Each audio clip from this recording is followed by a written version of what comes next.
Saat siaran langsung Andi memperlihatkan ruang bawah tanah maya, seluruh Jakarta membeku. Jika ini baru satu rumah, lalu berapa banyak lagi pintu yang belum terbuka? Lantas bagaimanakah kelanjutannya? Simak sampai akhir agar kalian tidak tersesat. Sebelum melanjutkan videonya, alangkah baiknya perkenalkan diri kalian dan dari mana kalian berada. Tulis di kolom komentar, agar Mimin lebih dekat dengan kalian. Jakarta Selatan, pada pukul 7 pagi, selalu tampak seperti kota yang baru dijilat matahari. Cahaya jingga menempel di dinding-dinding rumah mewah, memantulkan kilau hangat yang memanjakan mata para pengendara yang melintas. Jalanan di kawasan elit itu rapi, dihiasi pepohonan ketapang kencana yang dibiarkan tumbuh sempurna oleh pemiliknya.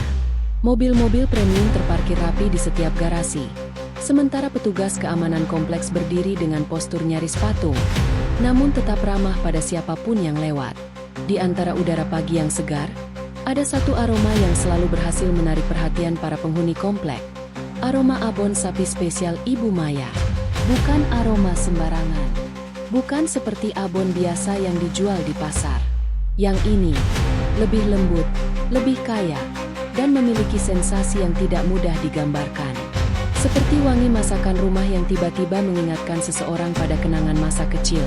Hangat, nyaman, dan menenangkan. Bukan hanya warga sekitar yang terpesona. Para sosialita, ibu-ibu arisan yang berseliweran di mal-mal mewah, para pemilik butik, bahkan selebritas kuliner, semuanya jatuh cinta pada abon ini. Mereka memesan secara pre-order. Kadang harus menunggu berminggu-minggu karena stok terbatas. Ada yang rela antre sejak pagi di depan rumah Ibu Maya hanya demi satu toples kecil. Konon, abon itu hanya dibuat di dapur rumah Maya yang terletak di pojok kompleks paling tenang, di antara deretan rumah megah yang memiliki kolam renang dan taman mini pribadi. Dari luar, rumah itu tampak biasa, minimalis, elegan, dengan cat putih bersih dan ornamen kayu yang membuatnya terlihat hangat. Namun bagi sebagian orang, ada sesuatu yang berbeda tentang tempat itu. Dan perbedaan itu pertama kali ditangkap oleh seorang jurnalis muda bernama Andi. Andi bukan tipe jurnalis senior yang penuh sorotan media. Ia baru saja diterima di sebuah portal berita investigasi setelah menghabiskan 2 tahun menjadi penulis lepas. Ambisinya besar, tapi langkahnya masih ringan. Wajahnya selalu terlihat penasaran. Matanya cepat menangkap detail kecil yang dilewatkan orang lain. Pagi itu, Andi berada di sebuah kedai kopi kecil dekat komplek ketika ia pertama kali mendengar nama Maya dari mulut seorang pengemudi ojek online. "Bang, tahu nggak? Di kompleks sana, yang dekat taman, ada rumah tajir yang jual abon enak banget. Orang-orang sampai ngantri," ujar pengemudi itu sambil menyeruput kopinya. Andi hanya menanggapi dengan anggukan kecil. Tapi kemudian, pengemudi itu menambahkan kalimat lain yang membuat Andi berhenti mengaduk minumannya. "Cuma, belakangan ada aja orang yang hilang di sekitar sana. 3 minggu lalu ada pembantu yang gak balik.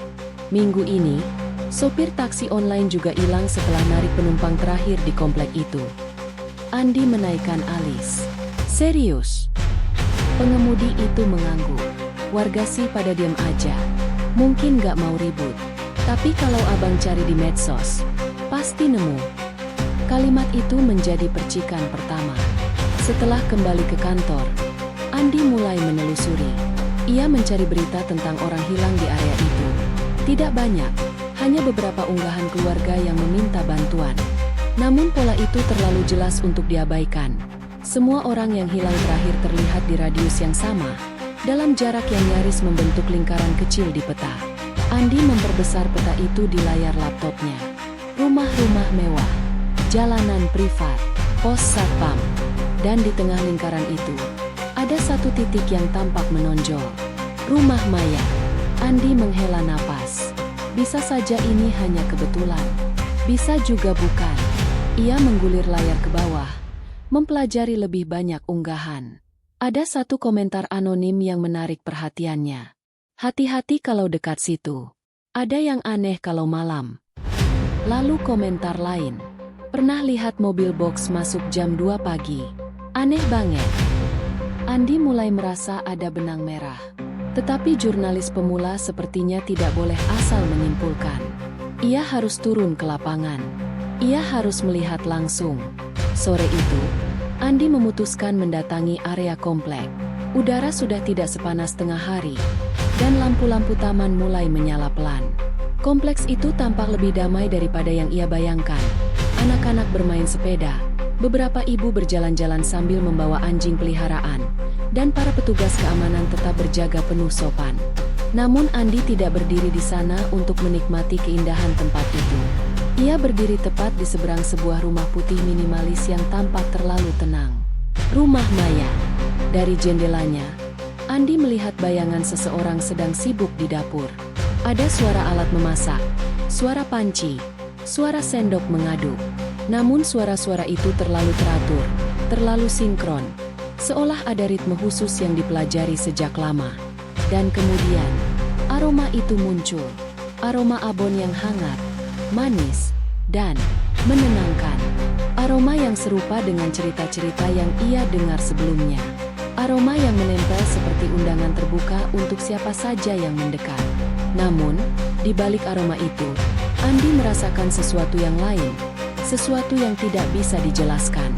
Sesuatu yang membuat tengkuknya meremang. Aroma itu tak hanya menggoda. Ia seperti mencoba menarik seseorang ke dalam rumah itu. Andi menarik napas panjang. Ia mencatat beberapa hal di buku kecilnya, lalu memotret area rumah. Ia belum punya bukti apapun. Namun naluri jurnalistiknya berbisik bahwa ada sesuatu yang harus ia ungkap. Dan bisikan itu menjadi lebih jelas ketika ia menemukan fakta lain. Semua orang yang hilang terakhir terlihat tidak pernah melewati radius 500 meter dari rumah Maya. Pola itu terlalu rapi, terlalu terarah, untuk sekadar kebetulan. Andi menatap rumah Maya sekali lagi. Untuk pertama kalinya, muncul pertanyaan yang akan menjadi awal dari penyelidikan panjangnya. Kenapa semua hilangnya orang terjadi di area yang sama? Dan lebih penting lagi, apa hubungannya dengan aroma abon yang begitu menggoda itu? Sepulang dari komplek elit itu, Andi tidak langsung kembali ke kosnya. Ia memutuskan untuk duduk di meja kerjanya yang sempit di kantor, ditemani secangkir kopi instan yang sudah tidak terlalu panas. Lampu ruang redaksi yang mulai padam satu persatu membuat ruangan itu terasa semakin sunyi. Hanya suara kipas angin tua yang berputar pelan di langit-langit dan denting jam dinding yang terdengar jelas. Tapi otak Andi tidak sedang dalam mode istirahat. Ia mengulang kembali apa yang ia lihat sore tadi.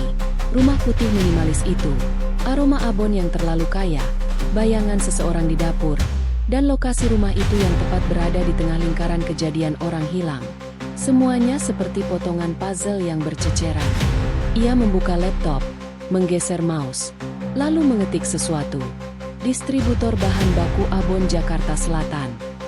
Daftar panjang perusahaan muncul, sebagian resmi, sebagian UMKM kecil. Andi menelusuri satu persatu, namun tidak menemukan nama Maya di daftar klien manapun. Abon sepopuler itu seharusnya punya pemasok besar atau minimal tercatat di sistem. Tapi nama Maya tidak tercatat. Ini aneh. Andi memutuskan untuk melanjutkan pencarian secara manual. Ia mulai mencari arsip laporan distribusi daging dari beberapa distributor besar melalui data publik yang telah diringkas oleh pemerintah daerah. Data itu tidak terlalu detail, tapi cukup untuk dijadikan pijakan awal. Saat menggulir halaman demi halaman, Andi melihat sesuatu yang membuatnya berhenti. Ada satu entry pembelian daging dalam volume besar, cukup besar untuk memproduksi abon dalam skala bisnis. Namun kolom nama pembeli hanya terisi tanda, atau tidak tercatat. Jumlahnya tidak hanya satu. Ada beberapa transaksi besar kosong seperti itu. Semua berasal dari distributor yang berbeda, tapi semuanya dikirim ke area yang sama, kecamatan tempat rumah Maya berada. Andi mengetik cepat, menggabungkan data-data itu ke dalam spreadsheet kecil. Setiap transaksi ia tandai. Hasilnya membentuk pola.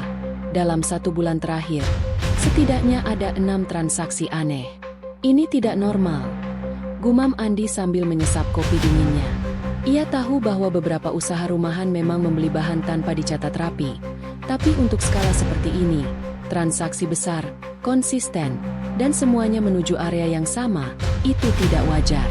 Maya, yang konon memproduksi abon dalam jumlah terbatas, ternyata menerima bahan baku dalam volume besar. Dan pembelian itu tidak resmi, tidak dilaporkan, dan tidak masuk daftar pajak. Ada sesuatu yang disembunyikan. Keesokan harinya, Andi memutuskan turun ke lapangan. Ia mendatangi distributor pertama yang datanya mencurigakan. Toko itu berada di kawasan pergudangan yang agak jauh dari kota, dengan bangunan beton besar dan bau daging segar yang samar tercium dari dalam. Andi menyamar sebagai pembeli potensial yang sedang mencari pemasok untuk usaha abon rumahan. Seorang pegawai gudang, bernama Tegar, menyambutnya. Pemuda itu ramah, tetapi matanya tampak lelah. "Kami biasanya hanya melayani pembelian resmi, Mas," ujar Tegar sambil menunjukkan daftar produk. "Kalau butuh jumlah besar, harus ada data usaha dan izin. Tapi untuk beberapa pembeli, ya, kadang ada pengecualian." Andi menangkap kata itu. Pengecualian? Seperti apa maksudnya? Tegar tiba-tiba terlihat berhati-hati. Ia menurunkan nada suaranya. "Ya, ada beberapa pembeli yang gak mau dicatat identitasnya. Biasanya bayar tunai, ambil, langsung pergi." Andi berpura-pura tidak menganggap itu terlalu serius. "Oh begitu. Yang seperti itu sering, Mas?" Tegar menggeleng. "Nggak banyak, tapi..." Ia tampak ragu untuk melanjutkan. "Bulan ini, ada yang minta begitu beberapa kali. Orangnya kayak buru-buru terus." Andi mencondongkan tubuh ke depan. "Mobil apa yang dipakai?" "Mobil box putih. Platnya saya lupa, tapi kayaknya bukan plat resmi perusahaan." Andi memaksakan senyum. Oke, Mas. Saya pikirkan dulu ya." Ia pamit, namun hatinya berdebar. Mobil box putih, itu kecocokan pertama. Setelah sampainya di luar, ponsel Andi bergetar. Unknown number. Andi mengangkat. "Halo." Suara serak seorang laki-laki terdengar, namun sengaja dibuat pelan. "Mas Andi?" Andi tertegun. "Iya, ini siapa?" "Jangan tanya. Saya cuma mau kasih tahu soal data yang Mas cari." Andi mendekat ke dinding untuk menjaga suara tetap stabil. "Data yang mana?" "Yang soal pembeli tak tercatat." Andi menahan napas. "Kamu tahu sesuatu?" Ada jeda. Suara di seberang terdengar gugup. "Saya cuma sopir lepas yang pernah diminta antar barang malam-malam ke sebuah rumah di komplek mewah itu." Andi merinding. "Komplek mewah? Yang di Jakarta Selatan?" "Iya." "Nama pembelinya?" "Dia nggak pernah sebut nama. Cuma, ya, saya sering lihat perempuan bergaun panjang buka pagar." Andi meneguk ludah. "Ada yang aneh." Suara itu makin pelan. Ada mobil box lain masuk juga. Tengah malam. Lebih dari sekali. "Mobil itu bawa apa?" "Saya nggak lihat jelas. Tapi saya dengar suara seperti suara berat yang digeser." Andi menahan diri agar tidak memancing keterangan berlebihan. "Tapi Mas jangan cari saya lagi. Saya cuma mau ngasih tahu karena saya lihat berita orang hilang itu." "Tolong tunggu." Klik. Telepon terputus. Andi berdiri diam. Jalanan di depannya terasa berputar. Semua informasi mulai terhubung. Data pembelian tanpa nama. Mobil box misterius. Pengiriman malam-malam. Orang hilang di radius yang sama. Dan semuanya mengarah pada satu lokasi. Rumah Maya. Malam itu, Andi kembali menatap peta di laptopnya. Ia memperbesar radius, menandai semua titik hilangnya orang, dan menarik garis imajiner. Hasilnya selalu sama. Pusat lingkaran itu berada tepat di alamat Maya. Namun yang membuat Andi tidak bisa tidur sepanjang malam adalah satu pertanyaan yang kembali mengganggu pikirannya. Jika Maya tidak membeli daging dari distributor resmi, lalu bahan baku abon itu sebenarnya berasal dari mana? Pertanyaan itu menggantung, menguat, dan menjadi bayang-bayang gelap pertama yang menandai bahwa penyelidikan Andi baru saja memasuki wilayah yang lebih berbahaya. Acara kuliner sosialita itu digelar di sebuah restoran rooftop mewah di kawasan SCBD, Tempat di mana lampu-lampu gedung tinggi berkilauan seperti permata yang bertumpuk di langit malam. Meja-meja ditata elegan, memakai taplak putih dan lilin aromaterapi yang memancarkan bau vanila lembut. Para tamu berdatangan dengan pakaian terbaik mereka. Sebagian besar perempuan dengan gaun berkilau dan perhiasan mahal yang memantulkan cahaya lampu. Andi tidak berada di sana sebagai jurnalis. Setidaknya, bukan secara resmi. Ia datang dengan undangan, menyamar, sebagai food enthusiast yang diundang oleh panitia, berkat bantuan temannya yang bekerja sebagai fotografer acara. Nama Andi muncul tanpa dihubungkan ke media manapun, persis seperti yang ia butuhkan. Sore itu, ia mengenakan kemeja rapi dan celana hitam. Tampak cukup kredibel untuk acara sosialita, tapi tidak terlalu mencolok. Di tangannya, ia menggenggam buku kecil berisi catatan investigasinya, hanya untuk memastikan ia tidak kehilangan arah. Ia datang bukan untuk mencicipi makanan, melainkan untuk bertemu Maya, produsen abon paling misterius yang akhir-akhir ini menyita pikirannya. Dan Maya ada di sana. Andi hampir tidak mengenali Maya pada pandangan pertama. Ia pikir Maya mungkin seorang ibu rumah tangga sederhana yang sibuk di dapur rumahnya. Tetapi sosok yang berdiri di panggung kecil sore itu sama sekali berbeda dari bayangannya. Maya tampil dengan gaun satin berwarna merah marun, rambut hitamnya disanggul rapi, dan wajahnya dipoles halus dengan riasan profesional. Kulitnya bersih, senyumnya hangat, seakan ia tidak pernah kenal dengan kelelahan ataupun rahasia.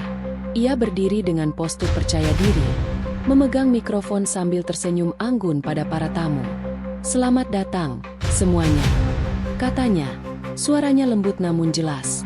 "Terima kasih sudah hadir untuk mencicipi koleksi makanan rumahan yang saya buat dengan sepenuh hati." Para sosialita bertepuk tangan pelan.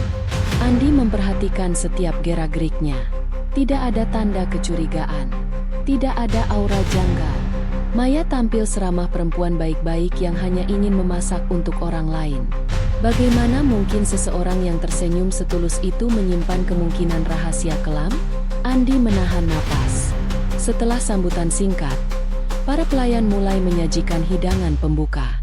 Salah satu meja panjang di sisi ruangan dipenuhi olahan rumahan, sambal khas, dendeng manis, bumbu kari, dan tentu saja, abon sapi spesial Ibu Maya, yang menjadi pusat perhatian.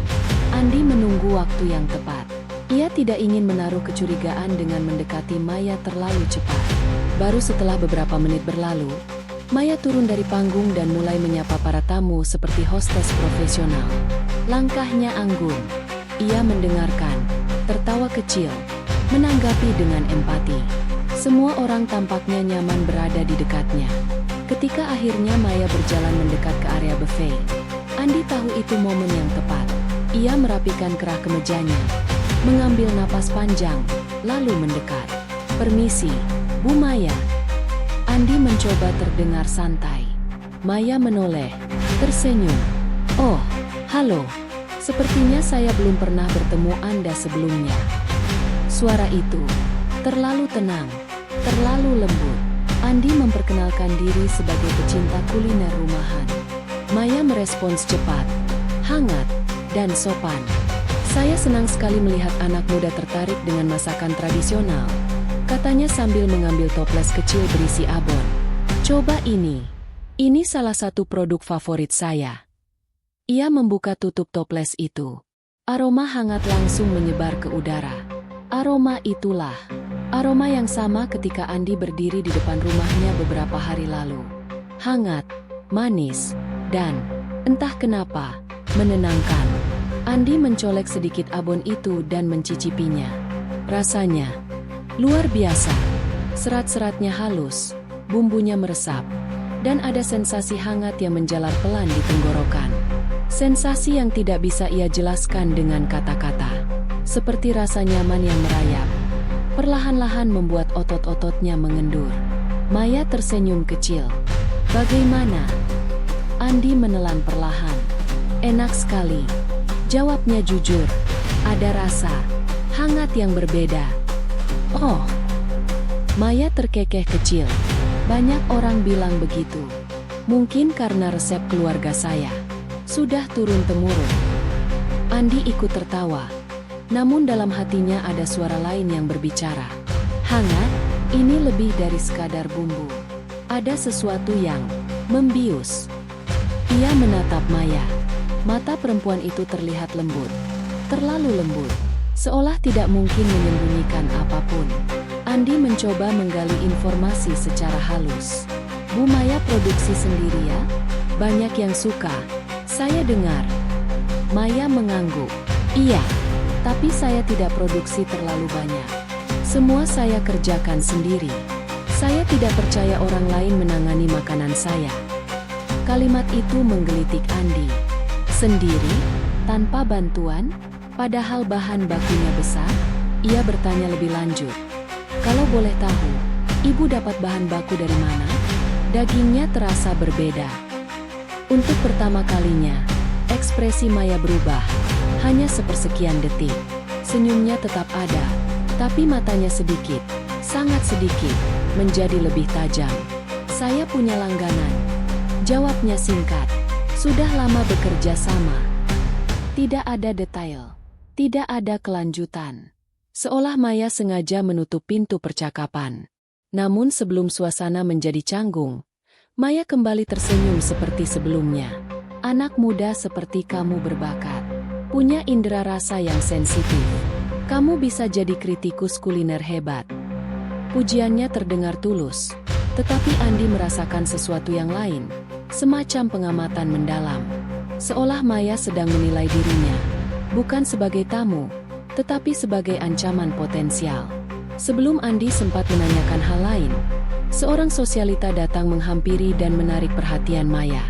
Maya aku sudah coba abonmu. Luar biasa. Kamu harus buka workshop. Maya tertawa kecil, lalu pamit pada Andi. Semoga kita bisa bertemu lagi di lain kesempatan. Ia melangkah pergi dengan anggun, menyatu dalam kerumunan tamu yang mengaguminya. Andi memandang punggung Maya sampai menghilang di antara lampu-lampu restoran. Aroma abon itu masih menempel di lidahnya. Hangat, tapi perlahan berubah menjadi sesuatu yang membuat bulu kuduknya berdiri. Ada sesuatu yang tidak beres. Dan sekarang, setelah bertemu Maya langsung, Andi yakin satu hal. Perempuan itu jauh lebih berbahaya daripada yang terlihat.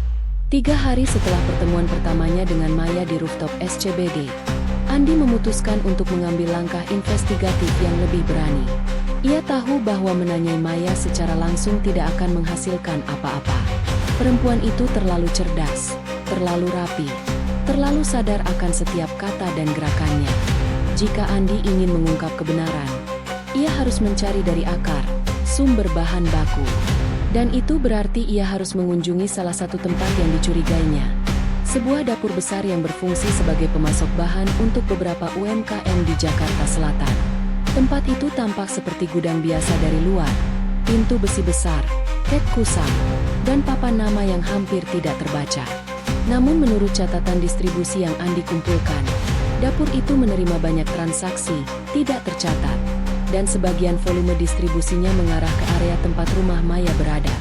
Untuk bisa masuk, Andi memutuskan menyamar sebagai pembantu freelancer yang sedang mencari pekerjaan harian. Itu bukan hal yang aneh. Banyak dapur besar membutuhkan tenaga lepas untuk pekerjaan berat seperti memindahkan stok atau membersihkan peralatan. Ia mengenakan kaos lusuh, celana olahraga, dan topi hitam untuk menutupi wajahnya sedikit. Sederhana, namun meyakinkan. Saat ia mengetuk pintu samping gudang, seorang pria bermata lelah keluar, menatapnya dari kepala hingga kaki. Mas cari siapa? Tanyanya curiga. Saya dapat info dari grup pekerja lepas, jawab Andi pelan, meniru logat pekerja harian. Katanya di sini suka butuh tenaga tambahan. Saya bisa bantu angkat barang, bersihin dapur. Pria itu memandang Andi lama, lalu mengangguk. Kebetulan lagi butuh orang. Masuk. Pintu itu terbuka, dan Andi melangkah masuk ke salah satu tempat paling penting dalam rantai gelap yang ia coba bongkar. Bagian dalam gudang lebih rapi dari yang ia bayangkan. Ada meja stainless steel besar, rak-rak berisi bumbu, dan beberapa peralatan masak industrial. Namun satu hal mencolok, freezer raksasa di ujung ruangan. Andi mencoba bersikap natural.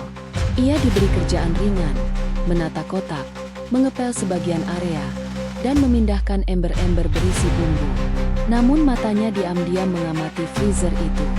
Setiap kali seseorang membuka freezer, Andi memperhatikan dengan saksama. Namun anehnya, tidak ada satupun bahan daging di sana. Bukan hanya sedikit, freezer itu benar-benar kosong. Kosong seperti baru dicuci. Tidak ada noda, tidak ada bau sisa daging. Hanya ruang dingin yang bersih mengilap. Ini dapur pemasok daging. Batin Andi bingung. Kalau freezer kosong, bahan baku mereka dari mana? Ia memastikan sikapnya tetap tenang sambil bekerja. Setiap langkah harus terlihat natural. Gudang itu memiliki 4 kamera pengawas dan beberapa karyawan berotot yang tampak tidak suka ditatap terlalu lama. Setelah hampir 1 jam, peluang pertama muncul. Seorang pegawai muda memanggil Andi. Mas baru, tolong bantuin saya catat inventaris ya. Ia memberikan Andi sebuah buku catatan tebal dengan angka-angka penjualan. Andi mengangguk. Di sini aja nulisnya. Iya, Gewe lagi ngangkat barang. Pegawai itu pergi, meninggalkan Andi sendirian dengan buku catatan yang bisa menjadi bukti penting. Andi membuka halaman pertama. Matanya melebar. Kolom pemasukan menunjukkan jumlah besar, lebih besar dari kapasitas dapur itu.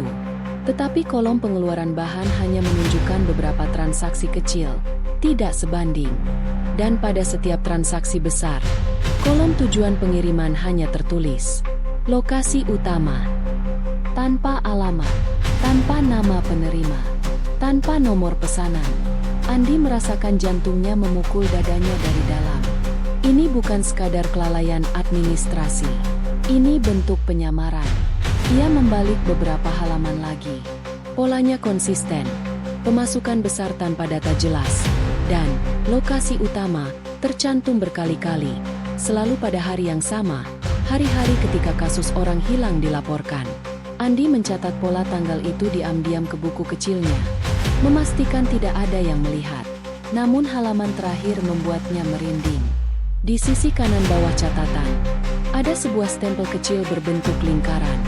Stempel itu tidak tertulis nama perusahaan, melainkan hanya sebuah simbol, seperti jejak jari yang membentuk spiral pendek. Simbol yang, entah kenapa, terasa tidak asing. Sekilas Andi mencoba mengingat di mana ia pernah melihat bentuk itu. Dan tiba-tiba ingatan itu muncul. Di salah satu sudut dapur rumah Maya, foto yang ia ambil dari jarak jauh, ada toples kecil dengan label berbentuk spiral pendek. Ia pikir itu sekadar logo produk rumahan. Tapi sekarang, ia yakin itu bukan kebetulan. Saat Andi masih bergulat dengan pikirannya, pintu belakang gudang terbuka. 2 orang masuk. Salah satunya berbisik pada pegawai lain. Udah siap? Barangnya mau langsung dikirim ke lokasi utama. Jangan lama-lama, Bu Maya nggak suka nunggu. Andi terhenyak. Nama itu, Maya, muncul begitu saja di tengah percakapan biasa. Seolah semuanya memang terhubung. Pegawai lain mengangguk. Siap, mobil box sudah standby. Andi pura-pura sibuk merapikan rak bumbu. Tetapi telinganya fokus penuh. Jangan simpan di sini lama-lama, ujar orang pertama. Barang kayak gitu nggak boleh kelamaan. Barang kayak gitu? Andi menelan ludah. Kalau telat, Bu Maya bisa marah, sambungnya lagi. Andi akhirnya mengerti. Dapur ini bukan tempat menyimpan bahan. Ini hanya pos transit. Barang tidak pernah disimpan. Barang langsung dikirim ke satu tempat. Lokasi utama rumah Maya. Andi hanya perlu melihat sekali lagi untuk memastikan semuanya nyata. Ia melirik ke pintu belakang, dan di luar ia melihatnya. Sebuah mobil box putih, tanpa logo, tanpa plat resmi terlihat jelas. Mobil box yang disebut dalam testimoni sopir anonim. Mobil box yang disinyalir masuk ke rumah Maya pada tengah malam. Mobil box yang membawa sesuatu yang tidak disimpan di freezer manapun. Ketika mobil itu berangkat, Andi merasa tubuhnya dingin. Semua yang ia lihat semakin memperjelas gambaran gelap yang ia coba pecahkan. Tapi bersamaan dengan itu, Ancaman yang mengintai juga semakin besar. Sebelum ia meninggalkan area gudang, Andi memikirkan satu hal. Jika rumah Maya adalah lokasi utama, apa sebenarnya yang terjadi di dalamnya? Dan mengapa Maya membutuhkan suplai besar yang tidak berasal dari distributor resmi? Pertanyaan itu tidak lagi sekadar kecurigaan. Pertanyaan itu kini berubah menjadi bahaya nyata. Langit sore Jakarta Selatan mulai memudar menjadi jingga pucat ketika Andi tiba di area belakang kompleks rumah Maya. Deretan rumah mewah tampak seperti istana modern, dinding tinggi, gerbang otomatis, dan kamera yang tak pernah berkedip. Namun, justru di balik itu semua, ada satu rumah yang tampak mencolok karena kesederhanaannya. Rumah kayu kecil dengan pagar tua yang berkarat, dikelilingi tanaman liar yang tumbuh tanpa aturan. Rumah itu terlihat seperti artefak masa lalu yang tersesat di tengah kemegahan perumahan elit. Andi sengaja berputar ke belakang kompleks karena merasa jalur depan terlalu mencolok. Ia ingin mengamati rumah Maya dari sisi yang tidak banyak orang perhatikan. Sambil membawa tas selempang dan kamera kecil yang disembunyikan di balik jaket, ia melangkah pelan di jalan setapak sempit yang membelah semak liar. Setelah beberapa meter, ia melihat sosok perempuan tua duduk di kursi bambu reot di teras rumah kayu itu. Rambutnya putih keperakan, kulit wajahnya penuh keriput, namun matanya tajam, seolah melihat lebih banyak daripada yang ingin ia katakan. Ia memegang rosario tua, jari-jarinya bergerak perlahan, seperti sedang menghitung doa yang sama setiap hari. Andi ragu untuk mendekat. Namun ketika ia melangkah, lantai kayu berderit dan perempuan itu menoleh cepat. Terlalu cepat untuk seseorang seusianya. "Cari siapa, nak?" Suaranya serak, namun jelas. Andi menelan ludah sebelum menjawab. "Saya hanya lewat, Bu. Sedang mencari jalan pintas." Perempuan itu mengerutkan dahi. "Tidak banyak orang lewat sini. Paling hanya yang tersesat atau yang sengaja." Kata-katanya mengandung sesuatu yang membuat tengkuk Andi merinding. Ia mencoba tersenyum, tetapi senyum itu tidak kembali dalam bentuk apapun dari wajah sang perempuan. Perempuan tua itu memiringkan kepala sedikit, menatap Andi lebih dalam, seolah membaca isi niatnya. "Kamu bukan sekadar lewat," ujarnya. Matamu gelisah, menyimpan pertanyaan. Andi membeku. "Saya hanya penasaran dengan rumah besar itu." Ia menunjuk ke arah belakang rumah Maya, yang sebagian terlihat dari sela pepohonan. "Ah, rumah itu." Perempuan tua itu menarik napas panjang, seperti mengeluarkan beban yang telah lama ia simpan. "Semua orang penasaran," katanya lirih. "Sampai akhirnya mereka berhenti penasaran, atau berhenti sama sekali." Andi merasakan hawa dingin merayap dari kaki hingga ke punggung. "Maksud ibu?" Perempuan tua itu memandang langsung ke mata Andi. Tatapannya tajam seperti pisau. "Kalau malam jangan dekat-dekat. Itu bukan rumah, nak. Itu pintu." Andi mengerutkan alis. "Pintu?" Perempuan itu mengangguk pelan. "Tempat keluar masuk sesuatu yang tidak setiap orang boleh tahu. Tempat di mana suara tidak pernah benar-benar hilang." Ia menunduk sedikit. Jari-jarinya menggenggam rosario lebih erat. "Kamu dengar itu?" Andi menajamkan telinga. Awalnya hanya terdengar suara jauh kendaraan kota. Namun setelah beberapa detik, ia menangkap sesuatu yang samar, seperti bunyi logam kecil beradu. Kling, kling. Irama pelan, teratur, namun cukup aneh untuk menimbulkan rasa tidak nyaman. "Dari rumah itukah?" tanya Andi, menahan napas. "Ya," jawab perempuan itu. "Setiap malam. Kadang seperti itu. Kadang lebih keras." Andi menelan rasa pahit di tenggorokannya. "Ibu sudah lama tinggal di sini?" "Lebih lama dari rumah-rumah mewah itu berdiri," jawabnya tanpa ragu. "Dulu sebelum rumah itu dibangun, daerah sini masih banyak pohon besar. Sekarang hanya tersisa 1-2 saja. Termasuk satu pohon tua di halaman belakang rumah Maya." Ia menatap lurus ke arah kanopi pepohonan di belakang rumah Maya, yang tampak lebih gelap dari area lain meski matahari belum sepenuhnya terbenam. "Orang-orang mengira saya hanya perempuan tua yang suka berbicara sendiri," lanjutnya pelan. "Tapi saya melihat hal-hal yang mereka tidak lihat. Saya mendengar hal-hal yang mereka pura-pura tidak dengar. Andi merasa napasnya makin berat. Apakah ada orang hilang yang terakhir terlihat di sekitar sini? Perempuan tua itu terdiam lama sekali sebelum akhirnya menjawab. Bukan hanya satu, katanya dengan suara hampir tidak terdengar. Ada beberapa, tapi bukan saya yang menghitung. Saya hanya tahu mereka masuk, tidak ada yang keluar. Kata-kata itu bagai hantaman keras di dada Andi. Rumor-rumor yang ia dengar, laporan orang hilang, pola radius yang sama, semuanya perlahan membentuk gambaran yang tidak ingin ia percaya. Apa ibu pernah melihat mobil box? Tanya Andi hati-hati. Mata perempuan itu menyipit. Pernah, tapi bukan mobil box biasa. Warnanya selalu sama, tanpa logo. Datangnya selalu larut malam, sekitar jam 2 atau 3 pagi. Tidak pernah bersuara, seolah rodanya tidak menyentuh tanah. Ia menggigil kecil. Begitu mobil itu masuk, lampu rumah Maya selalu mati beberapa menit. Setelah dinyalakan lagi, biasanya terdengar jeritan. Andi merasakan seluruh darah di tubuhnya dingin. Jeritan. Nak, perempuan itu berkata perlahan.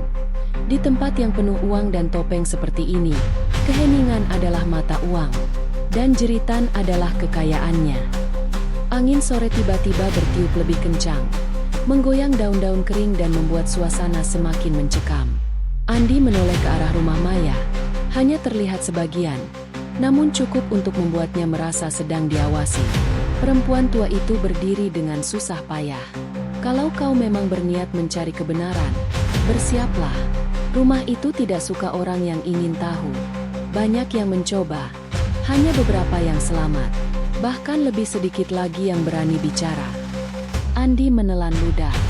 Ibu kenapa memberitahu saya semua ini? Perempuan itu tersenyum pahit.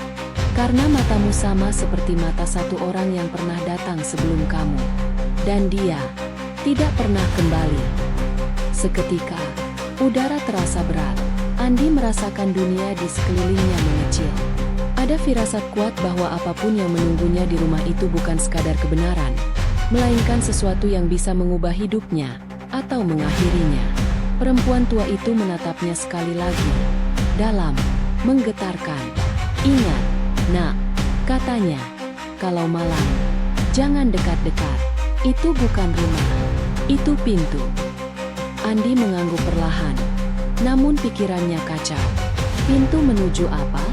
Atau menuju siapa? Dan untuk pertama kalinya sejak penyelidikan ini dimulai, Andi merasa bahwa dirinya mungkin sudah melangkah terlalu jauh. Namun kini, tidak ada jalan kembali. Jalan satu-satunya adalah maju. Ke arah pintu. Ke arah kebenaran gelap di balik aroma abon yang terlalu menggoda. Malam Jakarta Selatan melapisi kota dengan hiruk-pikuk yang tidak pernah benar-benar tidur. Lampu-lampu gedung tinggi bersinar seperti mata-mata yang tak henti mengamati. Di balik itu semua, Andi duduk di kamar kosnya yang sederhana, ditemani secangkir kopi dingin dan beberapa lembar catatan yang berserakan. Ia belum bisa menghilangkan kata-kata perempuan tua itu dari pikirannya. Itu bukan rumah, itu pintu. Pintu menuju apa? Andi sedang memindahkan file hasil liputannya ke laptop ketika sebuah email masuk. Pengirimnya tidak dikenal. Raffi A, Fakultas Film UI. Subjeknya singkat. Kamu perlu lihat ini, Bang. Andi membuka email tersebut. Isinya hanya sebuah pesan pendek. Bang, jangan tanya gue dapat ini dari mana. Gue cuma mau bantu. Kalau lo ngerasa ini bahaya, ya kemungkinan benar. Di bawahnya ada tautan drive berpassword. Andi mengetik password yang diberikan. Maya 03. Sebuah folder muncul. Hanya ada satu file video di dalamnya. Berjudul CCTV Jalan 2311, Cut MP4. Andi menarik napas panjang sebelum menekan tombol play. Video dimulai dengan tampilan jalan kecil di belakang kawasan rumah Maya. Kamera tampak berasal dari CCTV tua. Gambarnya bersemut, suara berderak, tapi cukup jelas untuk melihat pergerakan kendaraan. Waktu menunjukkan pukul 2.13 pagi. Beberapa detik pertama hanya memperlihatkan jalanan sepi. Tidak ada pejalan kaki, Tidak ada satpam ronda, hanya rangkaian rumah mewah yang tampak tenang. Lalu, pada detik ke-19, sebuah cahaya muncul dari ujung jalan. Sebuah truk box putih tanpa logo melaju perlahan, hampir tanpa suara. Tidak ada nomor plat di bagian depan, hanya ruang kosong yang gelap. Andi memajukan video. Truk itu berhenti tepat di depan gerbang rumah Maya yang tinggi dan kokoh. Gerbang otomatis itu terbuka hanya sedikit, cukup untuk masuk satu kendaraan. Tidak ada satpam, tidak ada penjaga, tidak ada manusia yang muncul. Truk masuk dengan santai, nyaris angkuh, sebelum gerbang menutup kembali seperti mulut raksasa yang menelan mangsanya. Andi sudah memegang kepalanya, tetapi videonya belum selesai. Pada detik 58, ada suara kecil di rekaman. Awalnya sangat lemah hingga nyaris tertelan statis. Andi memperbesar volume laptopnya. Ada suara seperti sesuatu jatuh, metal menggema. Lalu, suara lain muncul. Sebuah teriakan. Sangat samar, sangat cepat, namun jelas sekali suara manusia. Tolong! Video langsung gelap. File itu benar-benar terputus seketika. Tidak ada akhir. Tidak ada suara penutup. Hanya layar hitam dan waktu durasi yang berhenti mendadak. Seolah seseorang memotong rekaman secara sengaja. Andi menatap layar tanpa berkedip. Jantungnya berdetak keras seperti genderang perang. Itu bukan sekadar bukti. Itu sinyal bahaya. Ia memutar ulang video itu dari awal. Kali ini fokusnya pada detail yang ia lewatkan. Gerbang rumah Maya tidak hanya terbuka otomatis. Gerakannya seolah merespons truk dengan cepat. Seperti sistem telah diprogram mengenali kendaraan itu. Selain itu, lampu depan truk meredup beberapa detik sebelum memasuki gerbang. Nyaris seperti sopirnya mematikan lampu untuk tidak menarik perhatian dari luar. Tetapi hal yang paling membuat bulu kuduk Andi berdiri adalah durasi setelah gerbang menutup. Dalam 10 detik terakhir sebelum video terputus, ia memperhatikan sebuah bayangan hitam kecil yang bergerak cepat di sudut kanan layar. Seperti seseorang atau sesuatu yang berlari. Namun gambarnya terlalu buram untuk dipastikan. Andi berhenti memutar video, lalu bersandar ke kursi. Tangannya gemetar ringan. Bukan karena takut semata, tetapi karena ia tahu satu hal. Ia sudah semakin dekat ke inti kebenaran. Atau terlalu dekat. Andi memutuskan untuk menghubungi pengirim email. Ia menekan tombol panggil pada nomor yang tertulis di email. Butuh 3 dering sebelum suara laki-laki muda mengangkat. Halo? Suara panik terdengar dari seberang. Ini Andi, kata Andi cepat. Kamu kirim videonya, kan? Hening sejenak. Lalu suara itu kembali. Iya, Bang. Tapi gue gak bisa ngomong lama. Kamu dapat video itu dari mana? Gue gak bisa bilang. Cuma, CCTV itu bukan seharusnya bisa diakses publik. Ada orang yang nyadap, terus nyebarin ke grup anak kampus. Kebanyakan diam karena takut. Gue kirim ke lo karena lo satu-satunya yang kayaknya gila cukup buat ngelacak kasus ini. Andi menghela napas. Di rekaman itu, ada teriakan. Kamu dengar? Bang. Suara si mahasiswa terdengar berat, hampir bergetar. Itu bukan pertama kalinya. Andi membeku. Maksudnya, ini rekaman keempat yang ngomongin hal yang sama. Truk masuk, terus suara teriakan, terus file korup. Tapi file yang lain sudah hilang. Andi memicingkan mata. Hilang. Dihapus. Ada jeda. Bukan sama anak kampus, tapi dari sumbernya langsung. Andi merasa dadanya mulai sesak. Kamu yakin ini terkait rumah Maya? Kalau bukan, kenapa cuma gerbang itu yang dicut? Kenapa cuma setiap truk masuk? Rekamannya rusak. Suara napas si mahasiswa semakin cepat. Bang, gue ngomong gini aja udah takut. Jadi tolong, jangan cari gue setelah ini. Dan jangan bilang ke siapapun gue yang ngirim. Lalu telepon ditutup sepihak. Andi menatap ponselnya. Ruangan terasa semakin sempit. Ada orang yang memotong rekaman. Ada orang yang mengawasi siapa saja yang menonton. Ada orang yang sengaja membiarkan sebagian rekaman bocor. Mungkin sebagai peringatan. Atau jebakan? Andi mematikan lampu kamar. Hanya menyisakan cahaya redup dari laptop. Ia memutar ulang detik terakhir video yang menunjukkan bayangan berlari itu. Kali ini ia post tepat ketika bayangan itu muncul. Andi membesarkan gambarnya.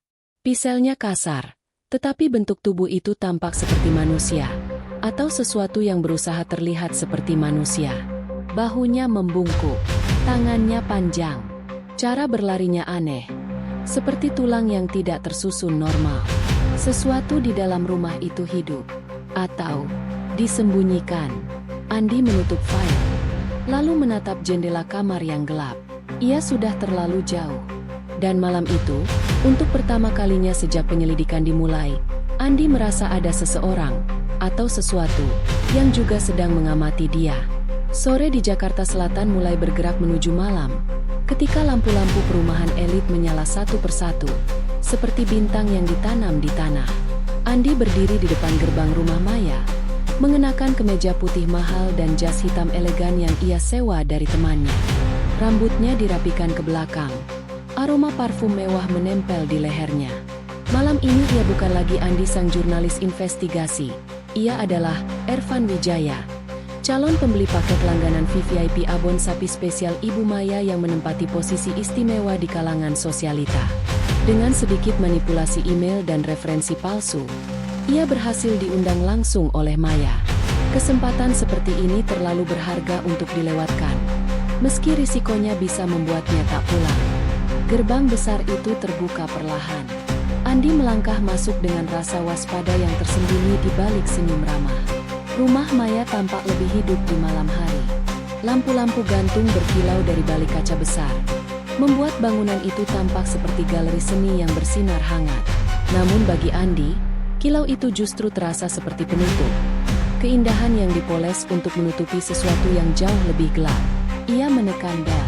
Musik jazz lembut terdengar dari dalam rumah. Beberapa detik kemudian, pintu terbuka. Dan di sana, berdiri Maya. Ia memakai gaun satin berwarna merah tua, rambutnya tersusun rapi, senyum terlukis seperti melodi lembut. Mata coklatnya memancarkan keramahan, tetapi juga sesuatu yang lain. Sesuatu yang membuat Andi merasakan hawa dingin di tulang belakangnya. "Selamat malam, Pak Ervan," ujarnya dengan suara lembut. "Masuklah. Senang sekali akhirnya bisa bertemu langsung." Andi menunduk sedikit, menjaga karakternya. "Kehormatan bagi saya, Bu Maya. Produk Ibu sangat populer. Saya dengar antrian menunggu paket VVIP bisa sampai 3 bulan. Maya tertawa kecil. Tertawa yang indah, tetapi terasa kosong di ujungnya. "Ya, begitulah kalau produk berkualitas. Tapi khusus tamu seperti Anda, saya bisa buat pengecualian." Andi tersenyum sambil melangkah masuk. Begitu ia menapakkan kaki di lantai marmer, ia langsung menyadari sesuatu. Lantainya terlalu bersih. Bukan sekadar mengilap, tetapi seperti baru diganti atau baru dipoles setiap hari. Aroma harum menyambutnya. Campuran rempah, minyak, dan sesuatu yang manis. Aroma yang sama seperti abon Maya, tetapi jauh lebih pekat. Andi menahan napas, memastikan ekspresinya tetap netral. "Sini, saya antarkan Anda ke ruang duduk," kata Maya sambil berjalan terlebih dahulu. Andi mengikutinya. Matanya menelusuri interior rumah. Ruangan itu tampak sempurna. Dekorasi modern minimalis, lampu ambient yang menenangkan, foto-foto keluarga yang disusun rapi di dinding. Namun ada beberapa hal yang tidak sinkron. Tidak ada satupun foto yang menampilkan Maya dengan anggota keluarga lain. Semua sofa dan furnitur tampak baru, terlalu baru, seolah tak pernah digunakan. Ventilasi udara di beberapa sudut terlalu besar untuk ukuran rumah normal, lebih mirip ventilasi industri. Maya mempersilakan Andi duduk di sofa. "Anda ingin teh, kopi, atau mungkin jus segar?" "Teh saja, Bu. Terima kasih." Maya tersenyum. "Baik, saya ambilkan sendiri. Anggap saja rumah sendiri." Saat Maya menghilang ke dapur, Andi menajamkan pendengaran. Dari lantai bawah, sekilas ia yakin mendengar suara samar. Bukan suara mesin, bukan juga suara musik. Sesuatu yang ritmis. Seolah ada sesuatu yang dipukul perlahan. Duk, duk, duk. Andi menegang. Ia menoleh ke arah pintu yang mengarah ke ruang bawah tanah, yang tertutup rapat. Tidak ada jendela. Tidak ada cahaya keluar dari sana. Tetapi ventilasi kecil di atas pintu mengeluarkan hembusan udara hangat dan aroma yang tidak wajar, seperti daging yang sedang diproses. Ia menahan diri untuk tidak mendekat. Beberapa detik kemudian, Maya kembali membawa nampan teh. Ini, silakan. Andi tersenyum dan menerima cangkir itu. Rumah Anda luar biasa, Bu. Harumnya juga sangat khas. Maya duduk di sofa depan Andi, menyilangkan kaki dengan elegan. Terima kasih. Saya suka memastikan rumah saya memberikan kenyamanan bagi siapapun yang masuk.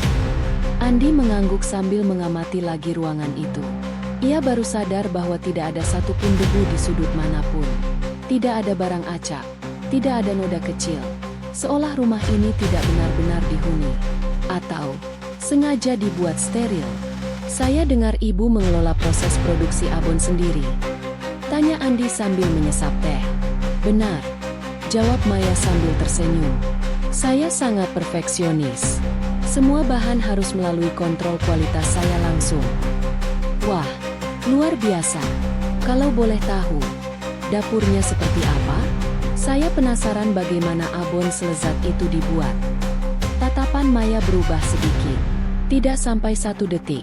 Tetapi cukup bagi Andi untuk melihat mata itu menajam, seolah menganalisis niatnya. Namun senyum itu kembali dengan cepat. Mungkin nanti saya tunjukkan. Malam ini saya sedang tidak membuka dapur utama. Andi merasa jantungnya berdetak lebih cepat. Maya sedang mengawasinya. Dengan seksama, Pak Ervan, kata Maya tiba-tiba sambil mencondongkan tubuh sedikit. Anda tampak seperti seseorang yang pernah saya lihat sebelumnya.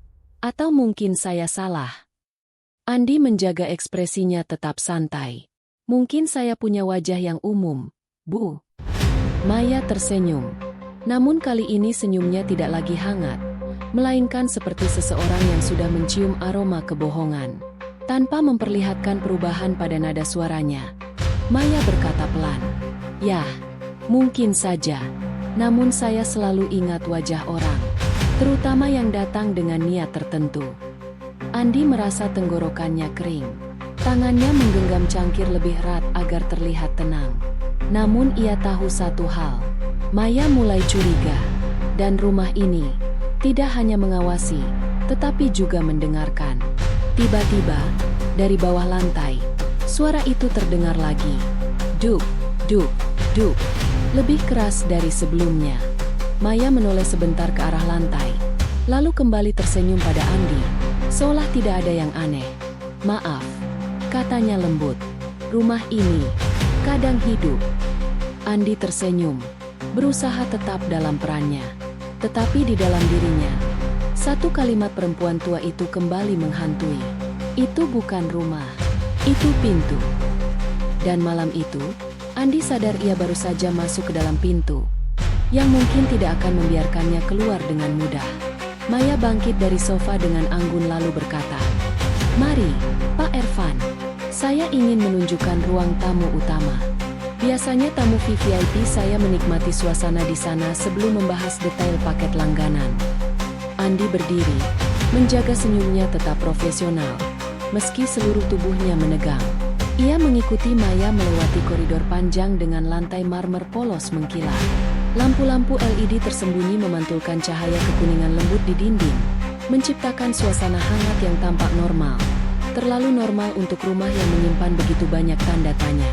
Ketika Maya membuka sebuah pintu ganda menuju ruang tamu utama, aroma manis langsung menyergap hidung Andi. Aromanya kuat, lebih pekat dari dapur. Manis, gurih, dan ada sedikit sentuhan rempah.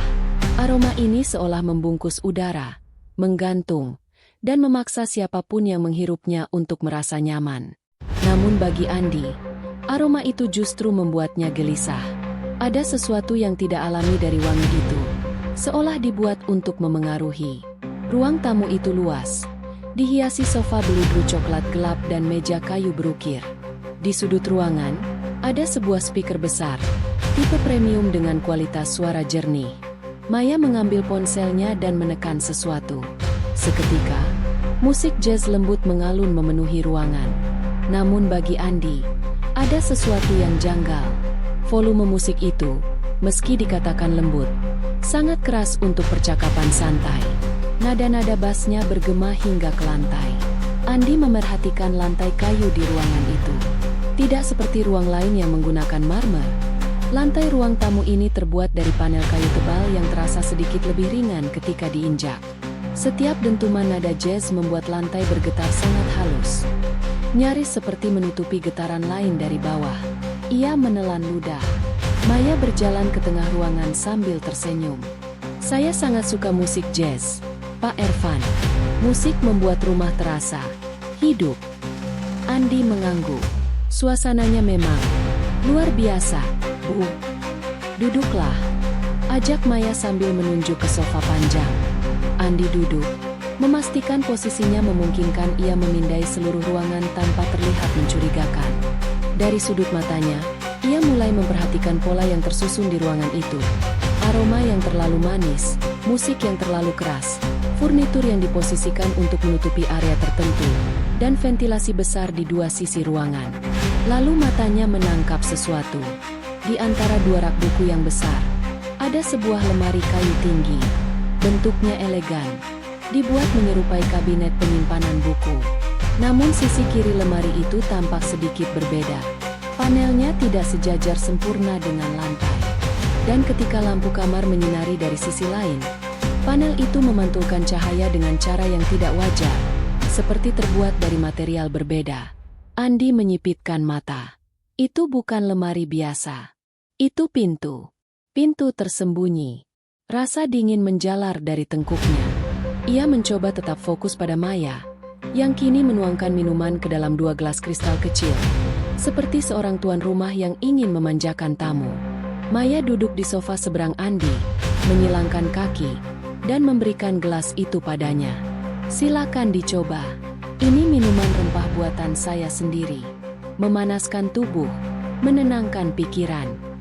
Andi menerimanya, meski bagian dari dirinya ingin segera meletakkan gelas itu jauh-jauh. Aroma minumannya sama seperti abon Maya. Manis, gurih, hangat, terlalu mirip. Terima kasih, Bu Maya. Andi pura-pura menyesap sedikit. Hanya menyentuh bibirnya ke gelas agar terlihat meyakinkan. Maya tersenyum puas. Nah, mari kita bicara soal bisnis. Namun sebelum Maya melanjutkan, lantai kayu bergetar halus. Duk, duk, duk. Vibrasi itu tidak berasal dari musik jazz. Ritmenya tidak cocok. Andi menaruh gelasnya perlahan di meja, pura-pura mengagumi dekorasi ruangan untuk menutupi kegelisahannya. Musik jazz yang memecah suasana ternyata bukan sekadar selera Maya, melainkan tirai suara. Rumah Anda sangat harum, komentar Andi, mencoba mengarahkan percakapan. Oh, itu, jawab Maya sambil menyandarkan tubuhnya ke sofa. Saya selalu memasak sesuatu setiap malam. Aroma makanan membuat orang merasa aman. Atau terdistraksi, pikir Andi. Ngomong-ngomong, Maya melanjutkan sambil menatap Andi dengan sorot mata seolah bisa menembus pikirannya. Anda ini bekerja di bidang apa? Saya belum sempat melihat profil lengkap Anda. Andi tersenyum. Saya konsultan kuliner dan pemasaran, Bu. Lebih banyak membantu brand makanan premium menemukan pasar tepat. Ah begitu. Maya memiringkan kepala sedikit. Suaranya berubah lebih pelan namun mengandung sesuatu yang menekan.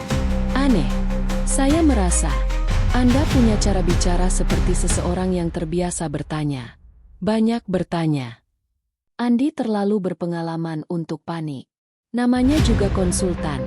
Bu, kalau saya tidak banyak bertanya, saya tidak bekerja. Maya tertawa kecil. Tawa yang terdengar manis, tetapi kosong. Sambil tetap menatap Andi, Maya mengambil remote dan menambah volume musik jazz. Dentuman bass kini membuat gelas kristal di meja bergetar halus. Andi tahu, suara dari bawah semakin jelas. Duk, duk, duk.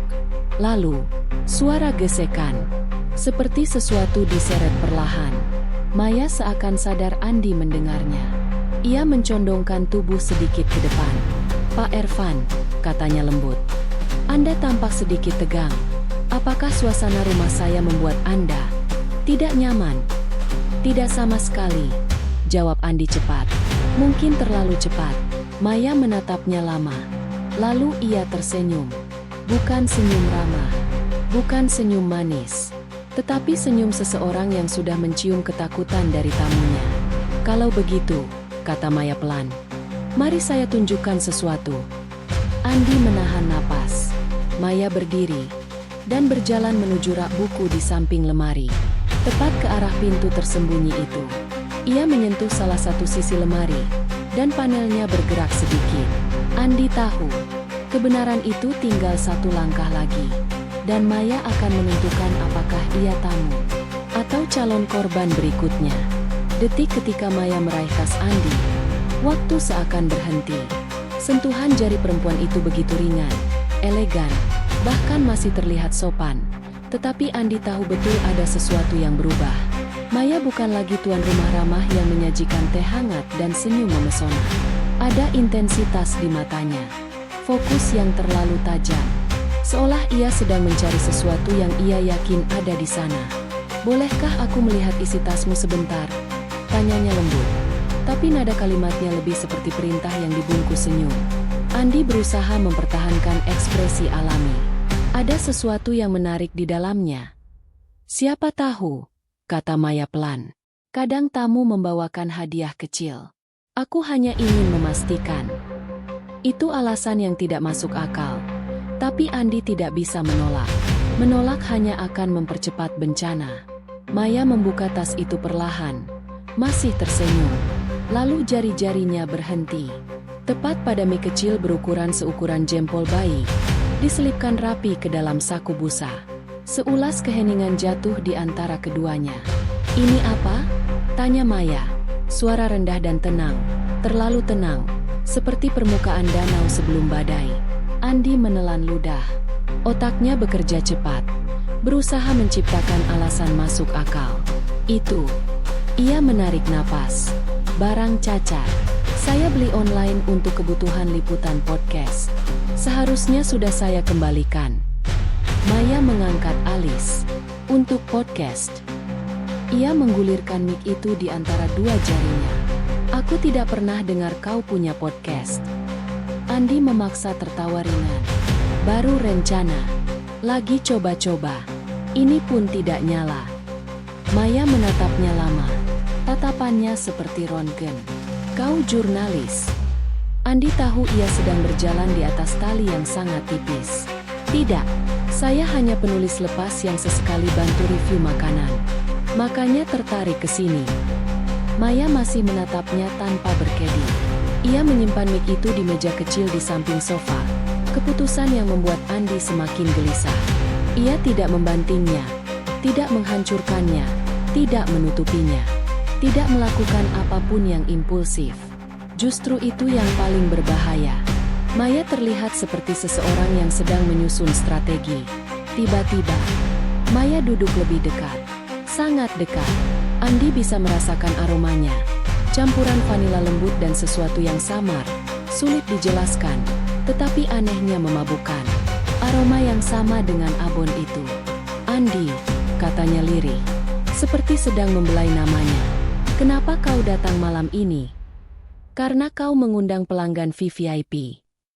"Benarkah hanya itu?" Andi tersenyum. "Apa lagi?" Maya memiringkan kepala. "Kau terlalu ingin tahu. Dari pertama kali aku melihatmu, aku sudah merasa ada sesuatu yang tak sinkron." Andi berusaha tetap santai. "Saya hanya suka tahu detail. Untuk review." "Begitu ya?"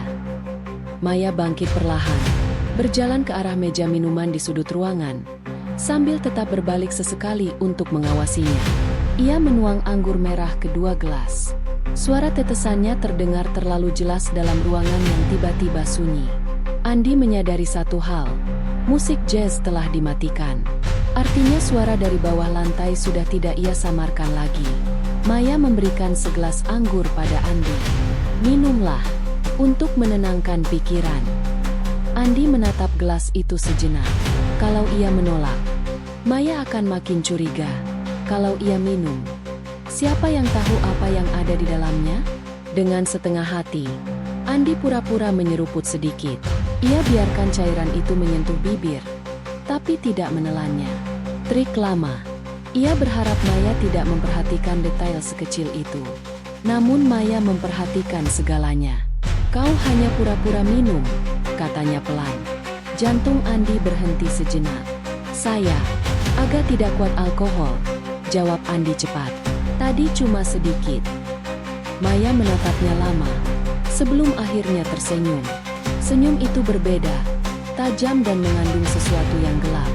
"Kau tahu," katanya sambil berjalan mengitari Andi perlahan. "Rumah ini tidak menerima sembarang tamu, karena ada terlalu banyak hal yang harus kujaga." "Kau maksud apa?" tanya Andi, mencoba mendorong percakapan kembali normal. "Misalnya," Maya berbisik di belakang kursinya, "kebiasaan beberapa orang yang terlalu suka merekam." Andi merasakan bulu kuduknya berdiri. "Dan kebetulan," lanjut Maya, "aku benci orang yang berbohong." Andi sadar ia harus menutup percakapan sebelum Maya menjadi lebih agresif. "Saya tidak berbohong," katanya tegas namun tetap sopan. "Saya hanya ingin tahu apa yang membuat abonmu begitu spesial. Itu saja." Maya menyentuh bahu Andi dari belakang. Sentuhannya lembut, tetapi dingin seperti es. "Kau ingin tahu?" Maya bergerak ke samping, menatapnya lurus. "Baiklah, aku bisa tunjukkan." Andi terperanjat. "Apa maksudmu? Apa yang membuat abonku berbeda?" Maya tersenyum kecil. "Kau bahkan sudah hampir menemukannya, bukan?" Ia menunjuk lemari tempat pintu tersembunyi berada. Andi mencoba menahan ekspresi terkejutnya. "Aku tahu kau melihatnya tadi," kata Maya tanpa nada marah. "Kau pikir aku tidak sadar? Aku selalu tahu ke arah mana tamuku melihat." Andi berdiri perlahan. "Maya, saya tidak." "SHHH." Maya menempelkan jari ke bibirnya sendiri. "Ikut aku. Kalau memang kau hanya seorang penulis kuliner, tidak ada yang perlu kau takutkan." Kalimat itu terdengar seperti jebakan, namun menolak akan mengakhiri segalanya, mungkin secara harfiah. Maya berjalan ke arah lemari. Tangan putihnya menyentuh gagang tersembunyi. Bunyi klik halus terdengar. Pintu itu terbuka. Udara dingin dan lembab langsung menyergap, bersamaan dengan aroma samar yang lebih pekat daripada sebelumnya. Manis, dan anehnya, seperti sesuatu yang pernah Andi cium di tempat lain. "Masuklah," kata Maya, menoleh dengan senyum yang tak bisa Andi baca. Entah senyum ramah, entah senyum seorang pemangsa yang baru saja menemukan alasan untuk menyerang. Andi menahan napas, lalu melangkah masuk pintu bawah tanah. Begitu Maya membuka pintu tersembunyi itu, Andi merasakan naluri bertahan hidupnya meronta. Ada sesuatu di balik pintu itu, sesuatu yang tidak boleh ia lihat dalam kondisi sadar atau hidup. Namun langkah kaki Maya yang perlahan mendekati tangga membuat Andi tahu ia harus mengambil keputusan cepat. Dan ia melakukannya. Saat Maya menoleh sejenak untuk menyalakan saklar lampu di dinding, Andi mundur setengah langkah, mengubah posisi seolah tersandung karpet. Dalam gerakan yang ia latih dari berbagai liputan investigasi sebelumnya, ia memanfaatkan distraksi sepersekian detik itu untuk melesat ke arah berlawanan, ke koridor sempit di sebelah ruang tamu. Ia mendengar Maya memanggil namanya dengan nada datar. Tidak berteriak, tidak panik. Justru itu yang membuat tubuh Andi merinding. Orang yang tidak berteriak belum kehilangan kendali. Maya masih yakin ia bisa menangkapnya. Andi terus berlari melewati koridor sempit, melewati deretan lukisan bunga dan bingkai foto keluarga Maya yang tampak terlalu rapi. Ia tahu ia tidak bisa keluar melalui pintu utama. Maya pasti bisa mengejarnya lebih cepat dari itu. Ia butuh tempat untuk bersembunyi, atau jalan lain. Di ujung koridor, Andi melihat sebuah pintu kecil, seukuran pintu gudang penyimpanan. Berbeda dengan pintu lemari rahasia tadi, Pintu ini terlihat tua dan kusam. Gagangnya berkarat, seolah tidak pernah digunakan. Tapi Andi melihat goresan baru di permukaan kayunya. Goresan horizontal, seperti gesekan benda logam. Ia menarik gagangnya, dan pintu itu terbuka dengan derit pelan. Di baliknya, sebuah tangga menurun yang sempit dan gelap. Tanpa berpikir, Andi masuk dan menutup pintu di belakangnya. Ia menahan napas, mendengarkan. Langkah Maya terdengar pelan di koridor. Bergerak seperti seseorang yang tahu koridor itu lebih baik daripada siapapun. Andi berdiri mematung. Napasnya ia tahan sampai paru-parunya menolak diam. Suara langkah itu berhenti, tepat di depan pintu. Andi menutup mata. 3 detik, 4, 5. Lalu langkah itu pergi. Pelan, namun menjauh.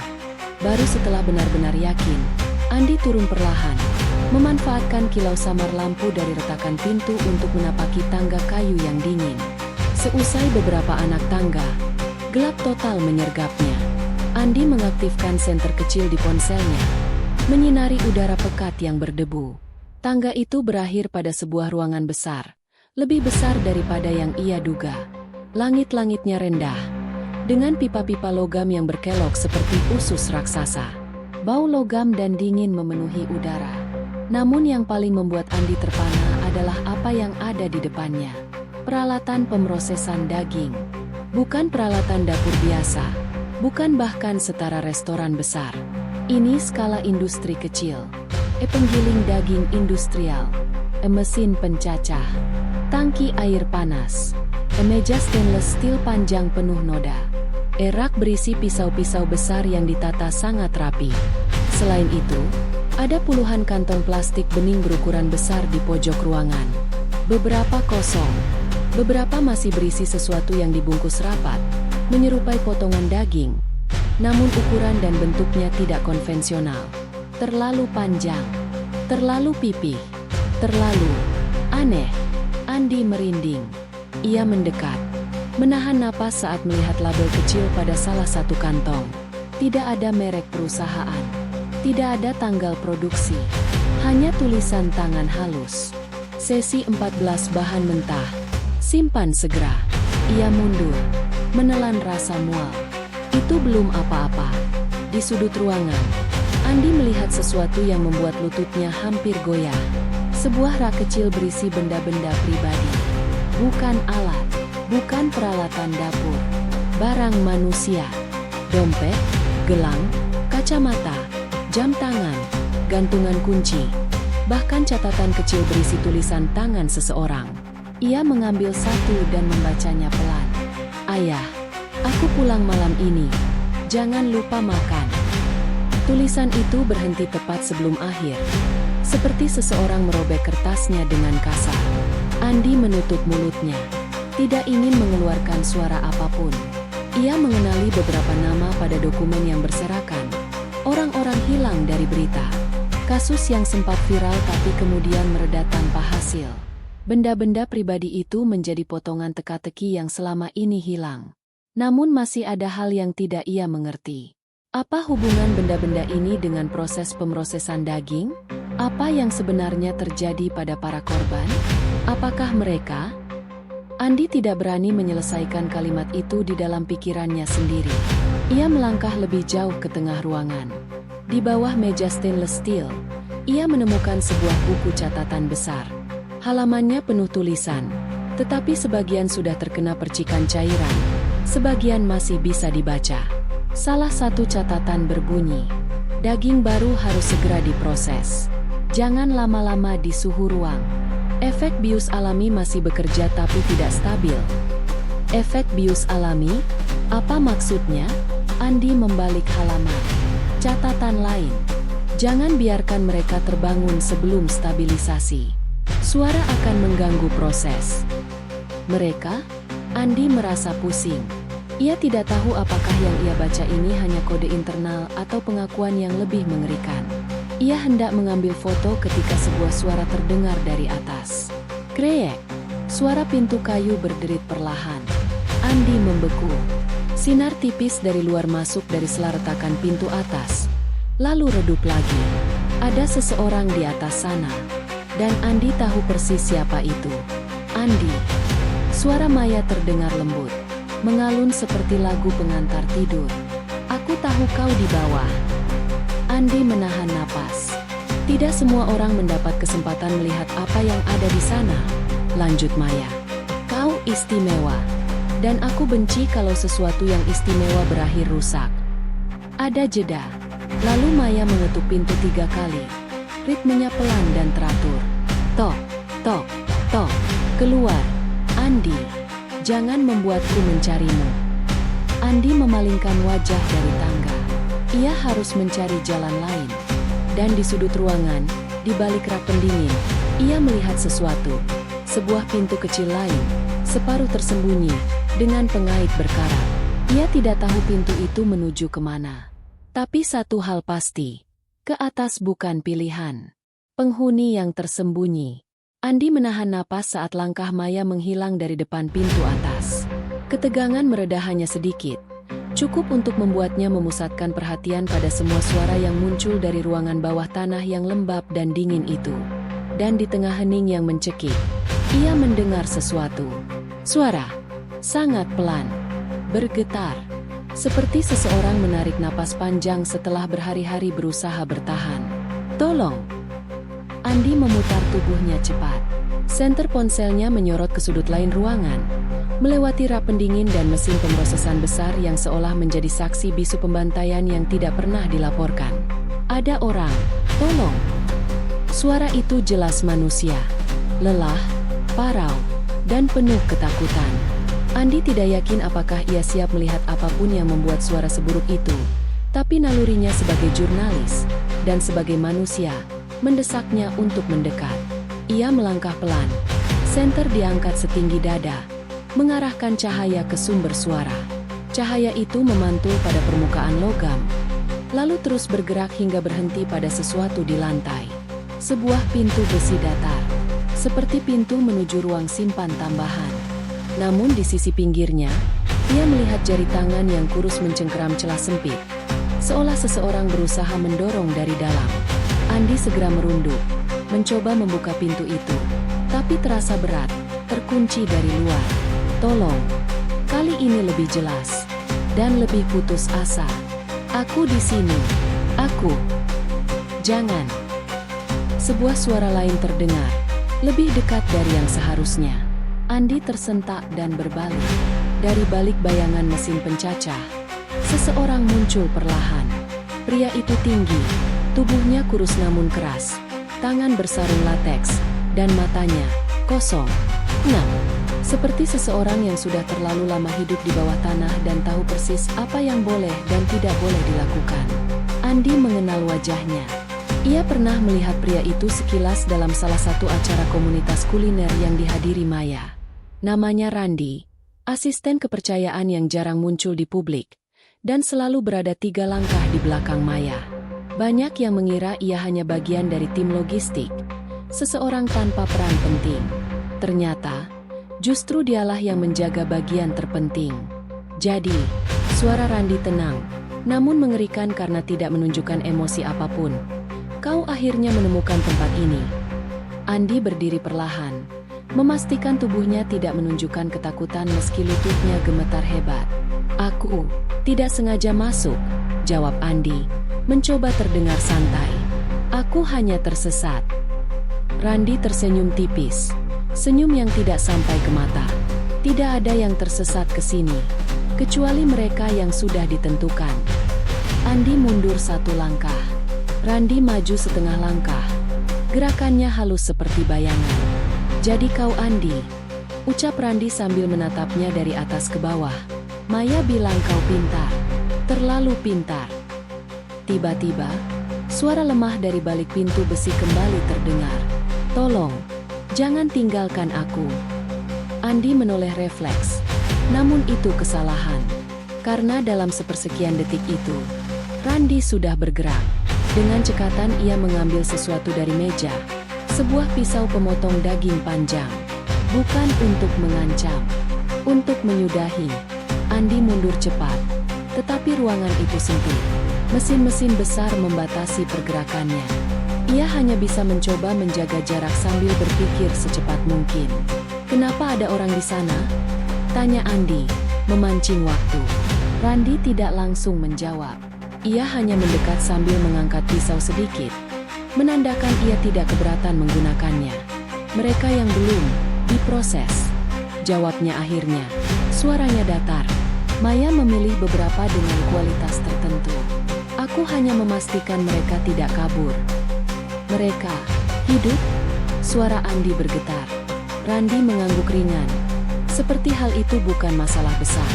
Tidak lama, Andi mencoba mengatur napas. Ia butuh jalan keluar. Pintu di atas dijaga Maya. Dan Randi berada tepat di antara Andi dan pintu kecil di sisi ruangan. Namun ada satu hal yang Andi sadari. Penting, vital. Randi tidak mengenakan pelindung telinga. Dan ruangan itu penuh mesin besar, kabel, dan saklar. Andi melihat saklar lampu utama ruangan.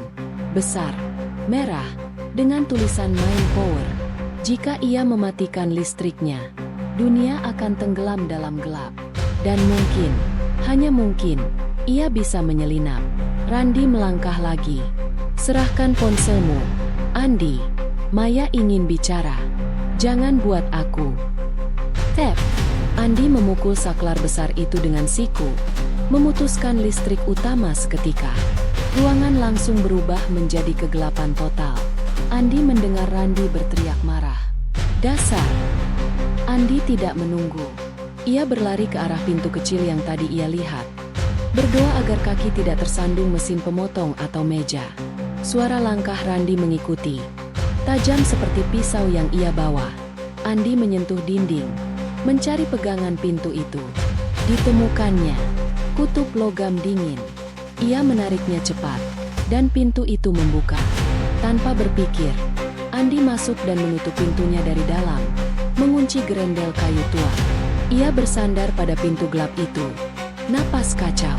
Di balik pintu, suara Randi menggeram. "Andi, kau tidak bisa lari dari sini." Namun untuk saat ini, Andi berhasil. Entah pintu kecil itu menuju kemana. Satu-satunya yang ia tahu, ia kini berada lebih jauh di dalam sana. Dan suara lain kembali terdengar dari kegelapan ruangan baru itu. Suara napas. Suara seseorang. Bukan hanya satu. Lebih dari satu.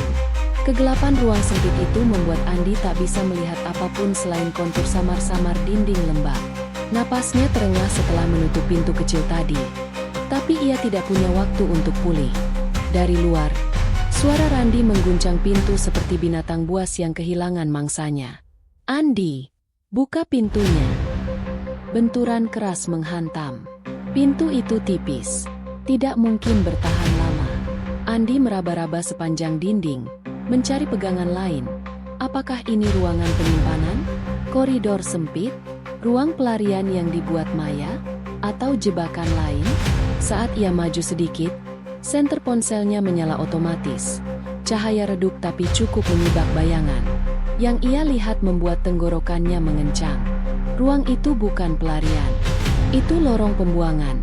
Jalur kecil untuk mengangkut limbah dan barang-barang tidak penting keluar rumah tanpa diketahui tetangga. Di kiri dan kanannya, Andi mendengar napas manusia. Banyak, lemah, lirih. Seperti orang yang terlalu lama dikurung tanpa cahaya. Mereka adalah penghuni tersembunyi yang tidak pernah disebut dalam berita orang hilang. Andi ingin mendekati mereka, tapi pintu di belakangnya terus diguncang. "Andi!" Randi berteriak. Suaranya putus asa bercampur amarah. "Kau tidak mengerti apa yang kau lakukan. Kau akan mati kalau tetap di sana." Andi tahu pria itu akan masuk kapan saja. Di dalam gelap, ia melihat bayang-bayang lain merayap. Mungkin korban selamat, mungkin tinggal kulit dan tulang. Ia tidak bisa menggantungkan harapan pada mereka yang bahkan berdiri pun mungkin tidak mampu. Ia harus keluar, harus berpikir. Dan saat itulah idenya muncul. Bukan tindakan fisik, tapi taktik yang lebih efektif. Ketakutan. Randi bukan tipe yang panik. Tapi orang yang bekerja dalam operasi gelap biasanya punya satu titik lemah. Expose publik. Andi mengangkat ponselnya, menyalakan rekaman suara. Randi, panggil Andi keras-keras agar terdengar di luar pintu. Sebelum kau memutuskan mau membunuhku atau menyeretku ke Maya, ada satu hal yang harus kau tahu. Pintu berhenti berguncang. Keheningan mendadak itu tanda bahwa ia mendengarkan. Saya seorang jurnalis, lanjut Andi. Dan saya tidak pernah turun ke lapangan tanpa fitur unggahan otomatis. Semua bukti yang saya kumpulkan, video, rekaman, catatan lokasi, sudah terunggah ke cloud. Dari belakang pintu terdengar suara kecil. Napas tercekat. Andi menguatkan nada suaranya. Termasuk rekaman penghuni lainnya. Benturan berikutnya terdengar jauh lebih gugup. Kau bohong. Sungguh? Silakan. Pecahkan pintu. Bunuh aku. Tapi besok paginya polisi dan media nasional sudah menerima semuanya. Andi mengatur jeda dramatis. Dan kau tahu siapa yang akan mereka tangkap pertama? Keheningan lagi. Andi menambahi pukulan terakhir. Maya selalu berada di depan layar publik. Tapi kau yang paling jarang terlihat. Kau yang paling mudah dijadikan kambing hitam. Tepat setelah kalimat itu, terdengar suara Randi mengumpat keras. Benturan di pintu berhenti total. Napasnya kini cepat, gelisah. Andi tersenyum tipis dalam gelap. Duel tanpa kekerasan, tapi tepat di titik saraf lawan. Jadi begini saja, lanjut Andi. Kalau kau membukakan aku pintu keluar, pintu manapun, aku akan pergi. Dan mungkin, hanya mungkin, kamu tidak disebut dalam laporan awal. Ada suara gesekan, seperti seseorang berjalan mondar-mandir. Randi panik. Andi tahu itu kemenangan pertama. Namun sebelum ia bisa menenangkan napas, sesuatu tiba-tiba terjadi. BIP. BIP. BIP. Siren rumah Maya meraung ganas, memenuhi seluruh struktur bawah tanah dengan suara tajam yang membuat telinga berdengung. Alarm. Bukan yang kecil. Ini alarm utama rumah. Andi menegang. Randi berhenti bergerak. Dari atas lorong sempit itu, suara Maya menggema melalui pengeras suara internal. Suaranya tenang namun menusuk. Andi, kau sangat nakal. Nada Maya terdengar seperti seseorang yang tersenyum. Berani sekali mencoba bersembunyi dariku. Randi memukul pintu dari luar. Tapi suaranya bukan ancaman.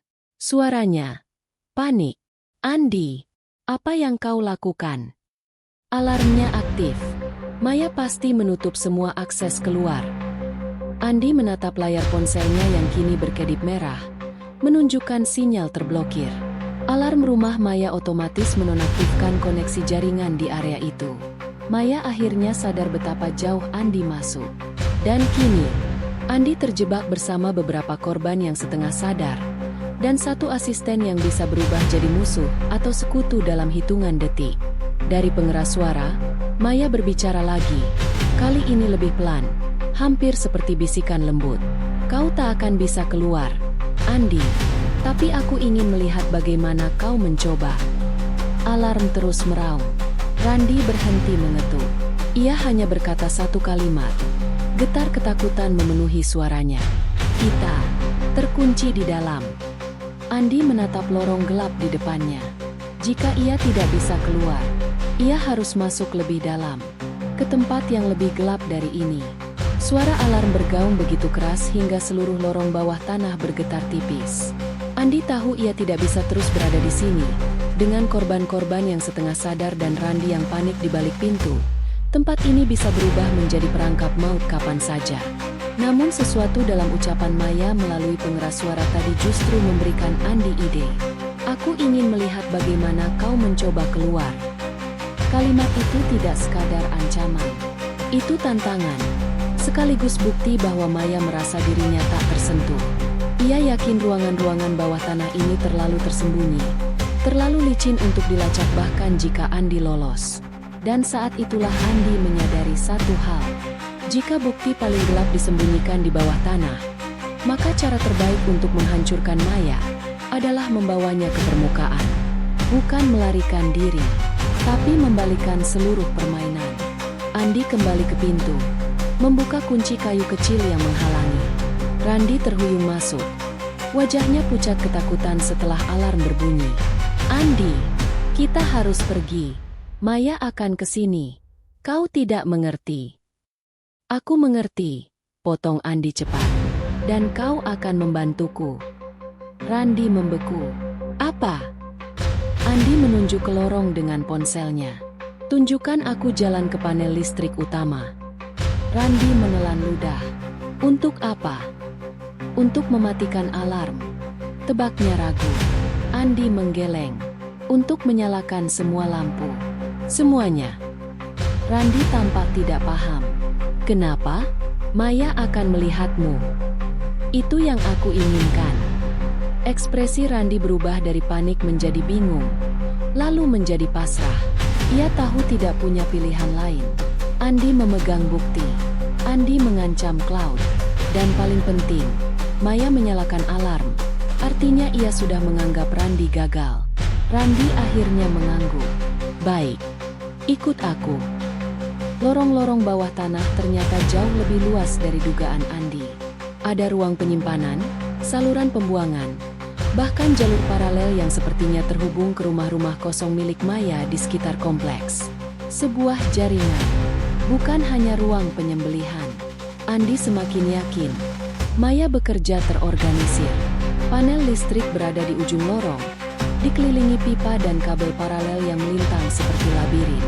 Randi membuka kotak kendali besar dan menunjuk pada saklar utama. Ini master switch. Kalau kau aktifkan semuanya sekaligus, seluruh rumah akan terang seperti stadion. Bagus. Andi menarik tuas besar itu dengan keras. Bletak. Seluruh sistem listrik mengeluarkan dengungan panjang. Lampu-lampu bawah tanah menyala bersamaan. Memaksa mata Andi menyipit.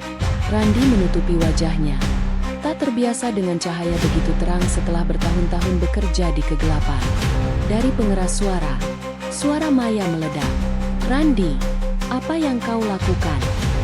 Matikan itu. Andi tidak menunggu. Ia menarik Randi naik ke tangga menuju lantai utama. Begitu pintu lorong terbuka, cahaya lampu rumah yang menyala serentak menyeruak, membuat interior rumah Maya, yang tadi elegan dan memikat, tampak seperti panggung penggerebekan. Andi melangkah cepat ke ruang tamu. Ia meraih ponsel, membuka aplikasi siaran langsung. Kau tidak akan sempat, desis Randi ketakutan. Maya bisa mematikan jaringan. Dia bisa memblokir sinyal, balas Andi. Tapi tidak semuanya. Sistem alarm yang dia nyalakan sendiri justru memicu sambungan darurat. Sinyal penuh. Andi menekan tombol live. Nama saya Andi Prasetya, ucapnya sambil menatap kamera. Dan saya sekarang berada di dalam rumah Maya, pemilik abon sapi spesial yang terkenal itu. Apa yang saya temukan di bawah rumah ini, bukan pabrik rumahan. Langkah Maya terdengar mendekat. Berat, tertekan. Memberitahu bahwa ia tahu segalanya sudah terlambat. Andi berbalik. Maya muncul dari ujung ruangan. Rambutnya sedikit berantakan, namun ekspresinya tetap tenang. Terlalu tenang. Andi, kau membuat kesalahan besar. Tidak lebih besar dari kesalahanmu, balas Andi. Ia mengarahkan kamera ke pintu bawah tanah yang kini terbuka, memperlihatkan sedikit dari lorong-lorong berlampu terang, serta beberapa korban yang mengintip dengan mata kosong. Siaran sudah mencapai ratusan penonton. Dalam hitungan detik, ribuan komentar mengalir deras. Dan terlalu banyak saksi untuk Maya membungkam. Maya berhenti 3 meter dari Andi. Wajahnya tidak lagi tersenyum. Kau pikir kau menang? Andi mengangkat ponselnya lebih tinggi. Ini bukan soal menang. Ini soal siapa yang akan melihat ruangan itu dalam waktu 5 menit. Tepat setelah kalimat itu selesai, suara sirene lain terdengar. Bukan alarm Maya, bukan jaringan rumah. Ini suara sirene polisi. Randi menutup wajahnya. Gemetar. Tuhan, apa yang sudah kita lakukan? Pintu depan rumah Maya terbuka lebar. Andi sebelumnya sudah membuka kuncinya. Petugas kepolisian masuk dengan sorotan senjata dan perintah tegas. Maya Hartati, angkat tangan. Untuk pertama kalinya, wajah Maya goyah. Untuk pertama kalinya, ia kalah. Polisi mengamankannya, memborgol dengan prosedur cepat. Randi juga diamankan, tanpa perlawan. Sementara Andi berdiri di tangga, kamera masih menyala, siaran langsung masih berjalan. Saat Maya digiring keluar, ia menoleh. Tatapannya tajam, penuh makna. "Andi, kau pikir ini selesai?" bisiknya. Andi merinding. Ada sesuatu di balik ucapan itu. Sesuatu yang bukan ancaman kosong. Polisi membawa mereka menjauh. Korban-korban dari lorong bawah tanah diangkat satu persatu. Andi mematikan siaran langsung setelah melihat jumlah penonton mencapai angka yang tak terbayangkan. Dalam sorotan lampu mobil patroli, ia bertanya pada dirinya sendiri, jika rumah jagal ini hanya milik satu orang, kenapa fasilitasnya begitu besar? Kenapa rantai suplainya begitu rapi? Dan siapa sebenarnya pemasok bahan mentah itu? Apakah Maya benar-benar bekerja sendirian? Atau apakah ini semua hanyalah satu cabang dari jaringan yang jauh lebih gelap? Andi menatap rumah itu sekali lagi dan merasakan sesuatu merayap di tulang belakangnya.